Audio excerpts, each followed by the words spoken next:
Hello YouTube. I want to tell you about a very interesting place in the Ural Mountains. Now, Ural Mountains, or Stone Belt, as we call them in Russian too, as a nickname, it's an extensive mountain country. It's at the boundary of Europe and Asia, stretching from north to south for more than 2,000 kilometers. It's a fascinating place. It's holding so many secret mysteries, you name it, from the time immemorial. Now, Shulgan Tash cave, or Kapova cave, is located 6 kilometers from the village of Irgizli, and it's in the Republic of Bashkortostan. That's how it's called today. We used to call it Bashkiria. It's a Russian republic which lies between the Volga and the Ural Mountains. 200 kilometers, or 120 miles, southeast of the city of Ufa, in the southern Ural Mountains. The magnificent landscapes of the Shulgan Tash Natural Reserve, situated in the hills of the southern Ural Mountains, contain exposed cliffs, thickly forested mountains, luscious green slopes and flowering meadows, pristine rivers, and very mysterious caves. And just aside from what I'm going to be telling you, if you ever have a chance to get honey from Bashkiria, from that area, I think it's one of the best in the world, and maybe most ecological, in my opinion.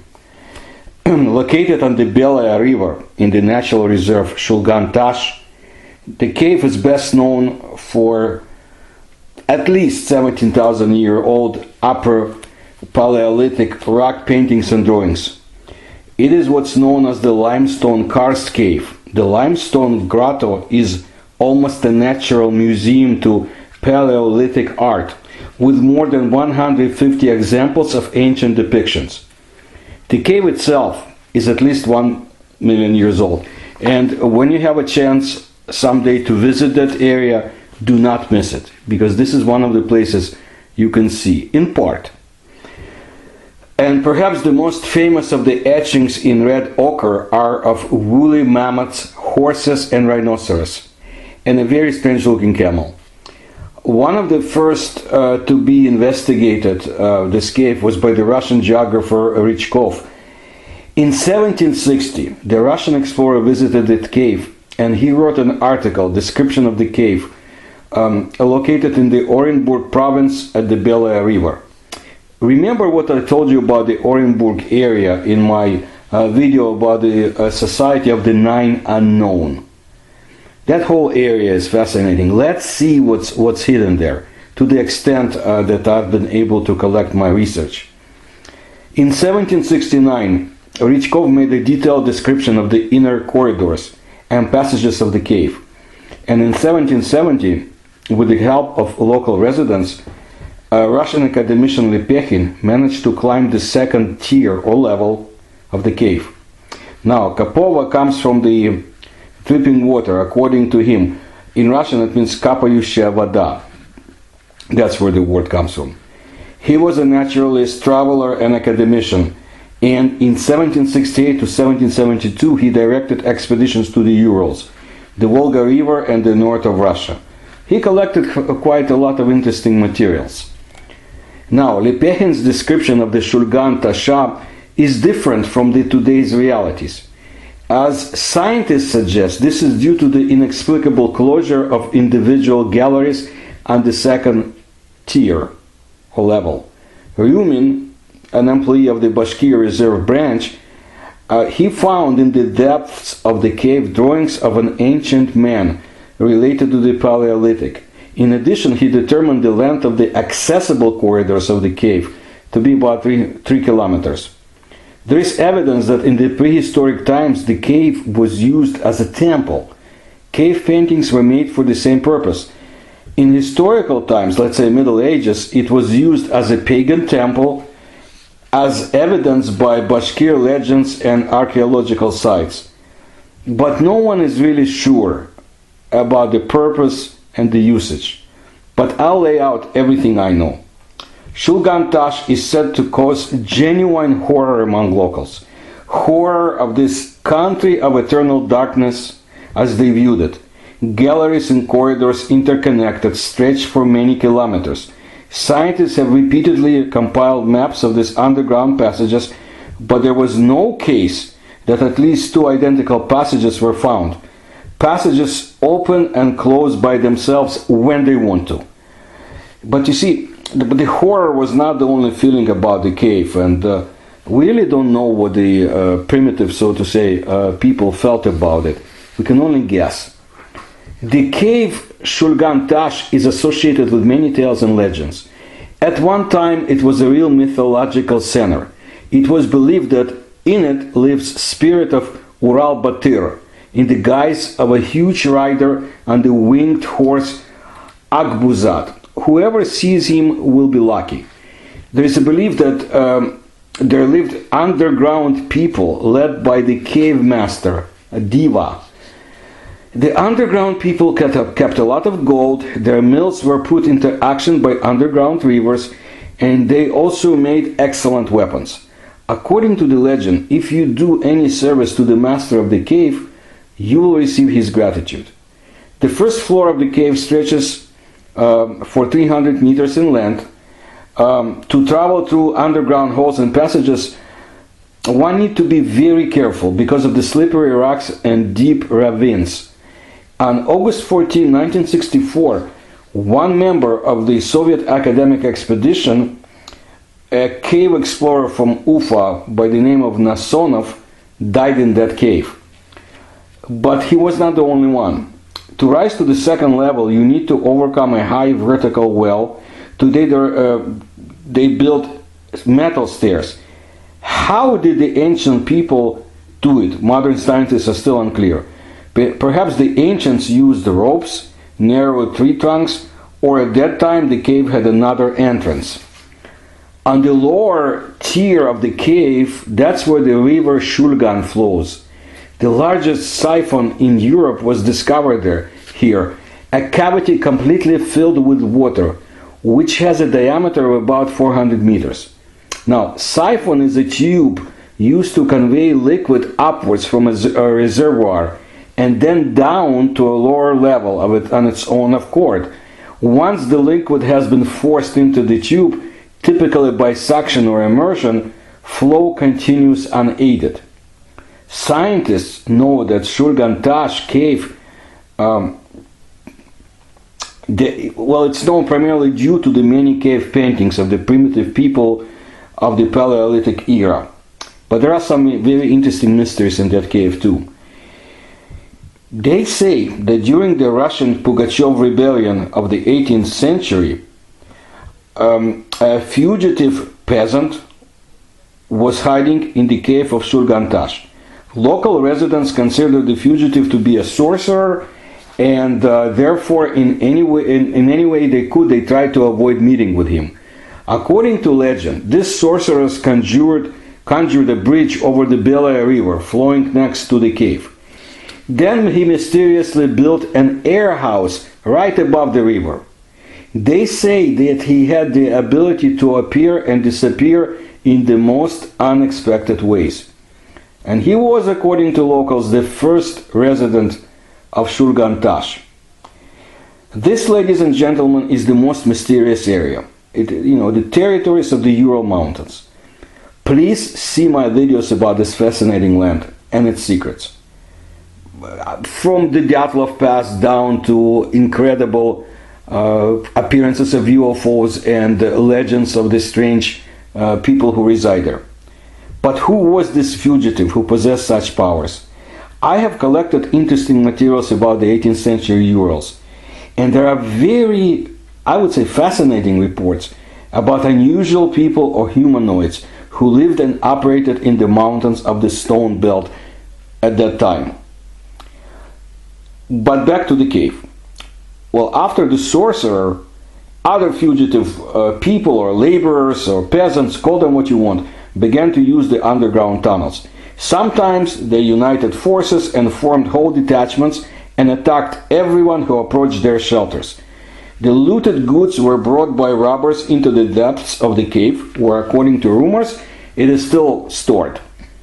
Victims of raids have always referred to the surprise of such attacks.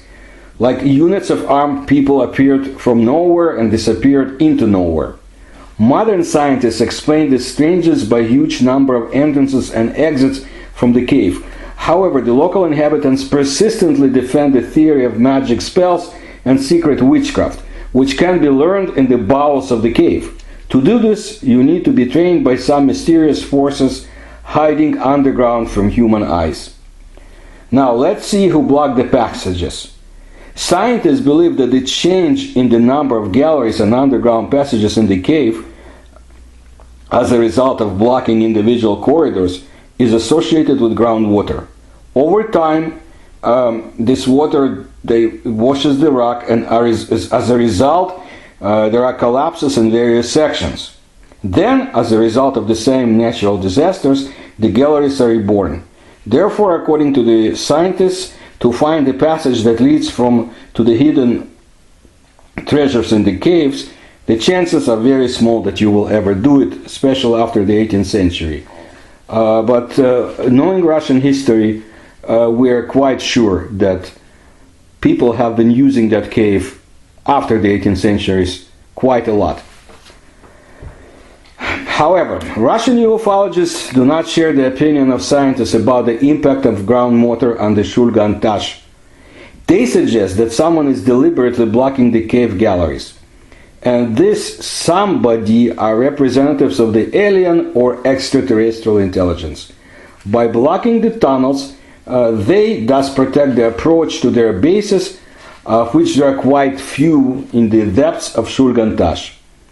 And all of them are most likely connected to each other. The corridors of Shulgan Tash have consumed a number of people. It is not known where and how many people appeared and disappeared. The most surprising thing is that even those who are perfectly oriented among the underground galleries and passages, they disappear too. By the way, back in the 19th century, there was an archaeologist by the last name of Shestakov who suggested that the name of mountain Shulgan is connected with the disappearance of a whole Ural people of the Yunnan Shulgan. Such a hypothesis is connected with the mystical worship of unknown gods and rituals in their honor, held there for several centuries in a row. Researchers have collected a huge amount of evidence that Shulgan Tash, since time immemorial, represented for the inhabitants of the Ural mountains a semblance of a sanctuary. And in addition, the Ural mountains have always remained in the lead when it comes to the number of officially registered UFO appearances. For example, June 1980 was remembered by the residents of the village of Shalia for life, as today they remember that the sky above their heads opened up. Over houses with a deafening whistle rushed a dark red object and collapsed into a lake near the village. According to eyewitnesses, the UFO was so hot that the waters boiled in 1 second. Well, it also could be a military test over the area, but I'm always have been more interested in reports from previous centuries, however scant, of strange objects over the Ural Mountains, because at that time there was no Soviet military to conduct high-tech research and testing. Anyway, in the year of 2000, another object appeared over the village of Oktyabrski. An unknown flying device of golden color at high speed flew through the entire village from south to north and then soared upwards and disappeared behind the clouds. And in 2002, the director of the Russian studio, Goloshapov, said that during the editing process he found on the film that he took another mysterious object, a silver ball with a diameter of 3 meters. Well, scientists, of course, refused to comment in any way on the events of the year 2000, and the silver object is characterized as a natural phenomenon for Siberia. Later we will look at some more UFO cases over the Urals. I think that's important. Russian ufologists remain steadfast in their opinion. They still believe that in all cases of anomalous phenomena in the area of the Ural Mountains, it's the alien intelligence that is to blame. The aliens hide directly in the mountains, and one can get to it through the tangled tunnels of the Shulgan Tash. And the one who will be able to overcome the mysterious route will get acquainted with the civilization that has inhabited our planet since time immemorial. I will talk to you later. I will need to make a video about the strange discoveries in the Urals that go back hundreds of thousands of years. Strange objects that are very similar to our modern nanotechnology. But that's for another time. Nikolai Subbotin, he is a Ural ufologist with whom I had been in contact extensively about 20 years ago. Now, he believes that perhaps one of the passages of Shulgan Tash leads to the ancient underground city, which served our ancestors as a refuge during the nuclear cataclysm several tens of thousands of years ago. And French researchers, together with NASA experts, according to him, conducted a unique project that confirmed that 25,000 years ago there could have been a global nuclear conflict on Earth. Across our planet, researchers have discovered more than 100 craters left behind by powerful explosions in an incredibly distant time. I would seriously doubt that NASA would do anything of such magnitude, such research that others would find out about. I'm sure they could do it by themselves if they wanted to, quietly. But anyway, Nick continued that according to some researchers, the world-famous Mahabharata tells quite a detail about those who survived the nuclear carnage of 25,000 years ago, how they were saved. To escape the destructive flame, people went underground, digging out the first in its history bomb shelters. According to French researchers, similar underground galleries exist in the Altai and the Urals, Tian Shan and Sahara, the Perm region of Russia, very interesting place by the way, and South America. Well, in future videos I will talk about my research regarding Russia's underground tunnels and galleries. It's very interesting and detailed to the extent possible. I think you will like it. But about the Shulgan Tash, it is possible that the cave also served as a gateway to an ancient refuge, which has yet to be found by explorers of the unknown and paranormal phenomena. In any case, this case has not yet been fully explored, and no one can say exactly how many surprises Shulgan Tash hides. Remember, it has not been explored completely. The mouth of the Shulgan Tash cave is called now the portal. Deep in the portal, the Shulgan stream comes up through the earth, forming a pool named Blue Lake. The lake is bottomless. That's what they say. But below 33 meters in depth, it joins a gigantic underground water cavity. A passageway leads from the portal to the succession of the ground level halls. First comes the main gallery, then the stalagmite hall. Moving on the same northward direction, one can get into the dome hall and the hall of the signs, and finally the furthermost hall, the hall of chaos. The halls differ in size and shape. The main gallery and the hall of chaos are oblong. The stalagmite and the dome halls are circular, and the hall of the signs is rectangular. Their length reaches about 90 meters, 20 to 30 meters wide, and the height is 7 to 20 meters. The halls are connected by tunnels of various length and shape. Somewhere you can see clumpy blockages stopping them. The air from the outside reaches the main gallery and feels slightly in the stalagmite hall as well. But in the dome hall and onwards, both in the winter and in the summer, the airflow is constant.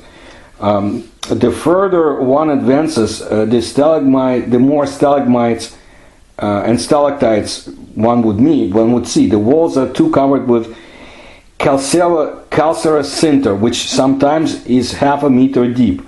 Some of the calcite stones are intricately shaped. Now, calcite is a rock-forming mineral and it is extremely common and found throughout the world in sedimentary, metamorphic, and igneous rocks. Some geologists consider it to be a ubiquitous mineral and one that is found everywhere. Calcite is the principal constituent of limestone and marble. These rocks are extremely common and make up the significant portion of Earth's crust. Now, remaining traces of the primitive man's life can be found already in the halls of the underground level. On the walls of the middle dome hall, one can plainly see spots of spread out red paint, as well as some ornament of geometrical figures, signs. In the neighboring hall of the signs, the number of such figures or shapes considerably increase. In the corner of the hall of chaos, in the soil level, the archaeologist Shelinsky discovered remnants of a fire and vestigial traces of ancient people's vital activities. The Hall of Chaos may actually be called Museum of the ground level part of the cave. On its walls, one can see two-colored picture of long-haired horses, and besides them a trapezium-like geometrical shape, and a little further a group of geometrical signs. The picture of an anthropoid creature, the only one in the Shulgan Tash cave, is also to be found in this hall. For many centuries, all of the drawings have been covered with a semi-transparent calcite crust.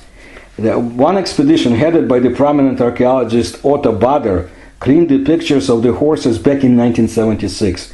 In order to ascend to the upper tier of the cave, one has to return to this stalagmite hall, where there is a hole in the roof leading upwards.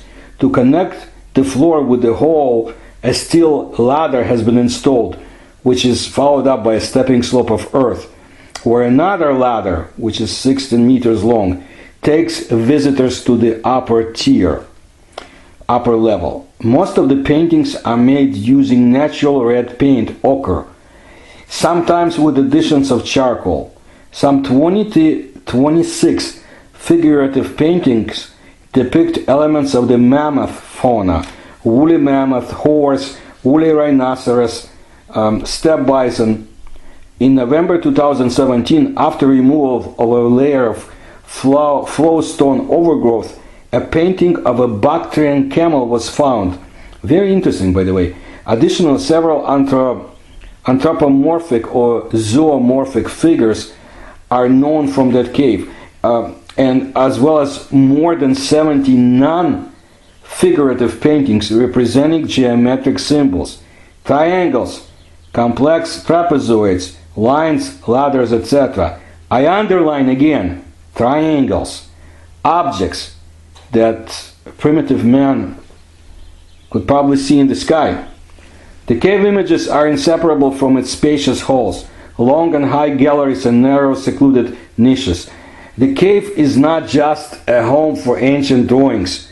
Again, it is their habitat that greatly influenced the conscience and creative process of an ancient artist, and whatever the ancient artist would see on land and in the sky. Having climbed the ladder, visitors find themselves in a long and high hall, which is called the first gallery. It opens succession of the upper tier halls. Moving further northward, one has to cross the small antechamber hall in order to get into the most famous hall of the Shulgan Tash, the hall of the drawings. The cave itinerary in the northern direction can be traced yet further from here. There are 14 more large and small halls to be visited. The second gallery, the acoustic hall, the oval hall, the hall temple, the upper and diamond halls, the hall of the upper lake with a large lake in it, the rainbow and the crystal halls, the hall of the mountain king, gallery hell and the hall of the abyss, the transiphon hall and the far hall. The way to the remote halls is rather complicated, with many dangerous sections and pools blocking the trail. In the transiphon hall, one can see the river Shulgan in its underground flow. Beyond the far hole there is cavity filled with water, a siphon. The cave explorer and scuba diver Vladimir Kiselyov traveled once as far as 370 meters northward from there, inside the siphon, but had to return. He had to come back because he found no end to it. The wonder of the crystal hole is the silvery fringe of calcite icicles hanging from the ceiling.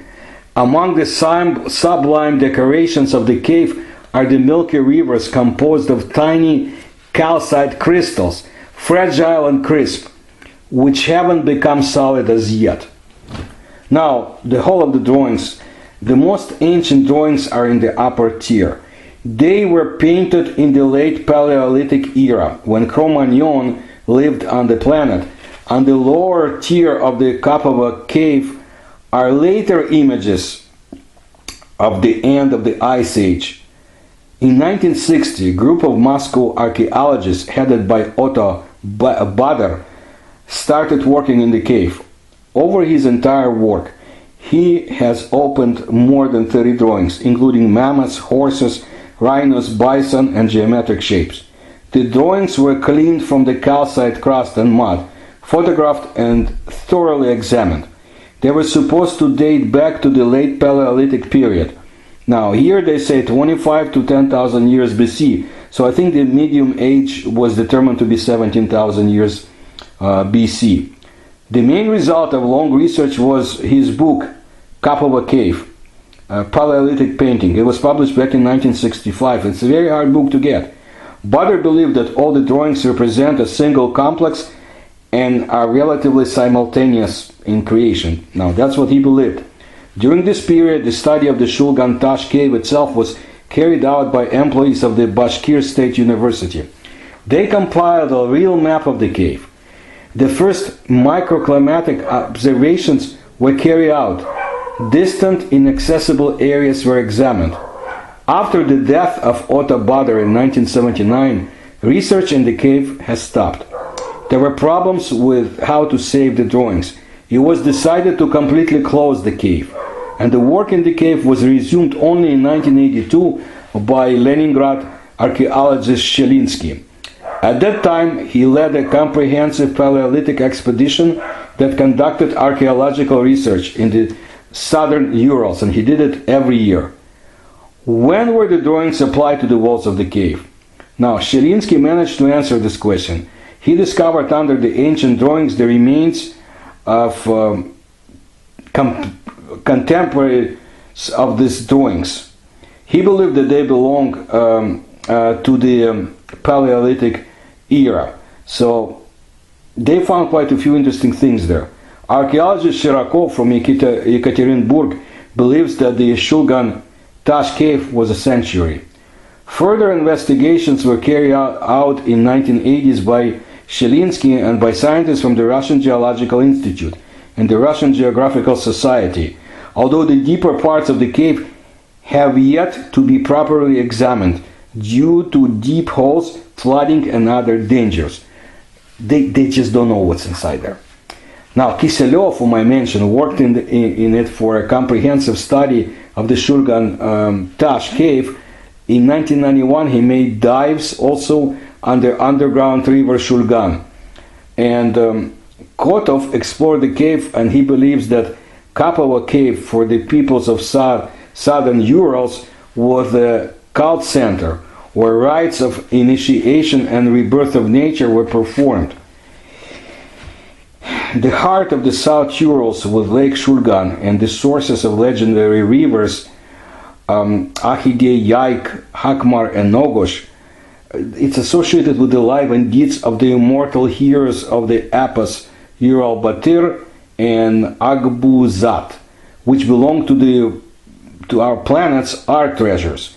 For ancient Bashkirs or Bashkorts, the area was the center of the earth where celestial, natural, and underwater worlds could interact and interpenetrate. A lot of interesting traditions and fairy tales are related to the cave. The most striking thing is that the main actions in many ancient tales and other folklore works are tied to the Shulgan Tash cave or the Shulgan Lake. And it's no coincidence that both cave and the lake carry the name of the master of the underworld, and I mentioned that already. But I like to explore caves, whether in Namibia I told you about, or in Russia, especially Siberia and elsewhere, because you can find a lot of interesting legends, stories, myths, and more connected to those who inhabit those lakes. Or like the Yakuts said in their epos, iron fish lurk in the waters.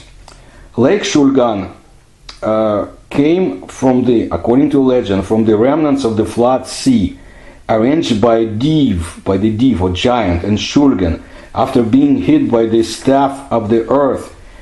And about the lake Shulgan, for example, the Akbus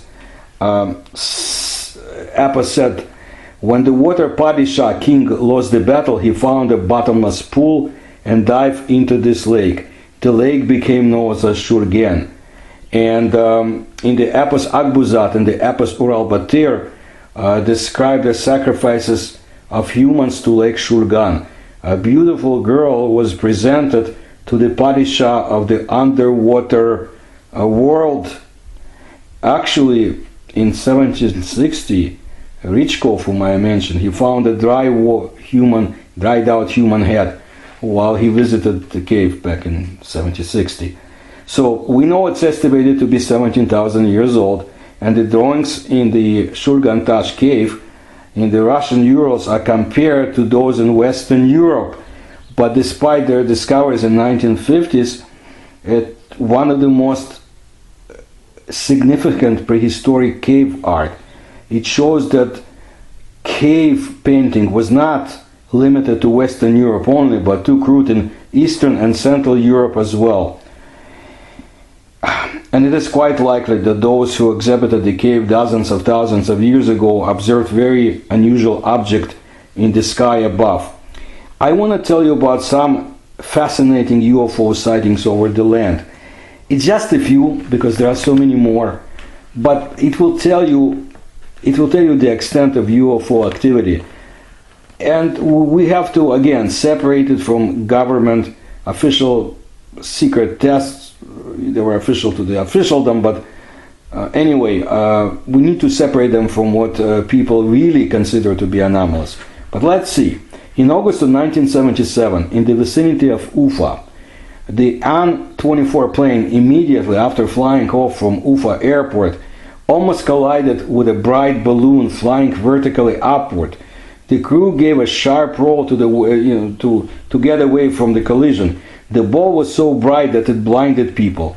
When vision was restored, eyewitnesses saw only a receding point. On March 27 in 1990, in the village of Iskarovo, at 22:15, the villagers watched as an ellipse or a sphere of a blue-violet color, illuminated from the inside, hung for 15 minutes in the western direction of the sky. A dark core was visible inside the object. During hovering, the core was in the lower part, and before disappearing, it went upwards. When the body took the shape of a cone with a convex base, it had disappeared behind the horizon, leaving behind only fog. In December 25, 1989, Stelita Mak, at 9 in the evening, a pinkish-red object appeared in the sky in the shape of a flattened ball. In its lower part, square windows were visible. The object was trembling all the time, and then a ray appeared from the left edge. Soon the object mutated and looked like a hat.